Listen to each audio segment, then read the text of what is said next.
Hi అండి, నమస్తే. Welcome back to Nandu's cooking channel. ఈరోజు మన వీడియోలో కాలీఫ్లవర్ ఆలు ఫ్రై చూపించబోతున్నాను. చాలా సింపుల్గా ఇంట్లోనే ఈజీగా చేసుకోవచ్చండి. ఈ కాలీఫ్లవర్ ఆలు ఫ్రై చపాతీ రైస్లోకి చాలా బాగుంటుందండి. ఇది రసంలోకి కూడా సైడ్ డిష్గా చాలా సూపర్ టేస్టీగా ఉంటుంది కాంబినేషన్.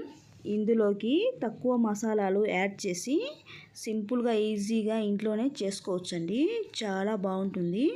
నెక్స్ట్ స్టవ్ వెలిగించి ఒక కడాయి పెట్టుకొని అందులోకి ఆయిల్ యాడ్ చేసి సన్నగా తరిగిన ఆనియన్ ముక్కల్ని ఇందులోకి యాడ్ చేయాలి. అలాగే పచ్చిమిర్చిని కూడా ఒక 2-3 యాడ్ చేసి పోపు దినుసులను కూడా యాడ్ చేయాలి. ఈ కాలీఫ్లవర్ ఫ్రై ఎక్కువ రుచి రావాలంటే ఇందులోకి సన్నగా తరిగిన కొత్తిమీరను కూడా యాడ్ చేసి ఫ్రై చేసుకోవాలండి. ఈ విధంగా వీడియోలో చూస్తున్న విధంగా. నేనైతే కాలీఫ్లవర్ ఆలూని సన్నగా కట్ చేసి శుభ్రంగా కడిగి పక్కన పెట్టుకున్నానండి. ఈ కాలీఫ్లవర్ ఆలూని ఇందులోకి యాడ్ చేసి సన్నని మంట మీదనే వీటిని మంచిగా మనము మగ్గనివ్వాలి. వీటిని సన్నని మంట మీదనే ఖచ్చితంగా ఫ్రై చేసుకోవాలండి, లేకుంటే అడుగంటుతుంది. ఇందులోకి మనకు కావాల్సిన మసాలాలను యాడ్ చేసుకుందాము. రుచికి సరిపడినంత సాల్ట్, పసుపు, కారం, ధనియాల పౌడర్, కొంచెం గరం మసాలా యాడ్ చేసి అంతేనండి, ఇంకేం అవసరం లేదు మనకు. వీటిని మాత్రమే మనము ఇందులోకి యాడ్ చేసి ఫ్రై చేసుకోవాలండి. ఇక ఏ మసాలాలు మనకు అవసరం లేదండి. అయినా ఇందులోకి ఈ 4 ఐటమ్స్ యాడ్ చేస్తేనే చాలా బాగుంటుందండి. ఇవి ఖచ్చితంగా బేసిక్గా ఏ కర్రీలోకైనా మనం యాడ్ చేస్తాం కదా.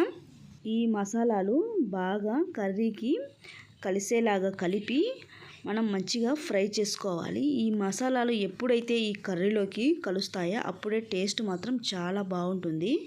ఇందులోకి మిరియాల పొడి, అల్లం వెల్లుల్లి పేస్ట్ని కూడా యాడ్ చేసుకోవచ్చు. నేనైతే స్కిప్ చేశాను. నాకు ఈ విధంగానే టేస్ట్ నచ్చుతుంది, అందుకే ఇలా చేశాను. నెక్స్ట్ ఇందులోకి టమాటా ముక్కల్ని మనం యాడ్ చేయాలి. వీటిని కూడా మనము బాగా మగ్గనివ్వాలండి. మూత పెట్టి కవర్ చేసి ఒక 5 మినిట్స్ మగ్గనిస్తే పచ్చి వాసన లేకుండా ఉంటుంది. ఇందులోకి మనం కావాలంటే కొంచెం గరం మసాలాని యాడ్ చేసుకోవచ్చు.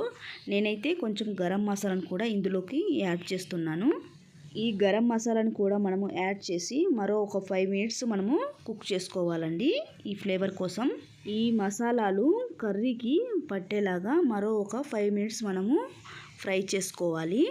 ఇందులోకి మనకు కావాలి అంటే సన్నగా తరిగిన కొత్తిమీరను కూడా యాడ్ చేసుకోవచ్చు. నేనైతే యాడ్ చేశానండి. ఫ్లేవర్ చాలా బాగుంటుంది. అంతేనండి, ఈ కాలీఫ్లవర్ ఆలు ఫ్రై సింపుల్గా ఈజీగా మనం ఇంట్లోనే చాలా సింపుల్గా చేసుకోవచ్చు. చాలా బాగుంటుందండి. ట్రై చేయండి మీరు కూడా. ఈ ఫ్రై అనేది చపాతీ రైస్లోకి కూడా కాంబినేషన్ చాలా బాగుంటుంది. రసంలోకి కూడా సైడ్ డిష్గా యాడ్ చేసుకోవచ్చు. చూస్తున్నారు కదండి, ఈ కాలీఫ్లవర్ ఆలు ఫ్రై చూస్తుంటే మళ్ళీ మళ్ళీ తినాలనిపించేలాగా అనిపిస్తుంది. ఈ విధంగా చేసుకోండి, చాలా బాగుంటుంది. మనకు మసాలాలు కూడా ఎక్కువ యాడ్ చేయాల్సిన అవసరం లేదు. ఇంట్లో ఉన్న వాటితోనే మనం ఈజీగా సింపుల్గా చేస్తే 20 మినిట్స్లో చేసుకోవచ్చు.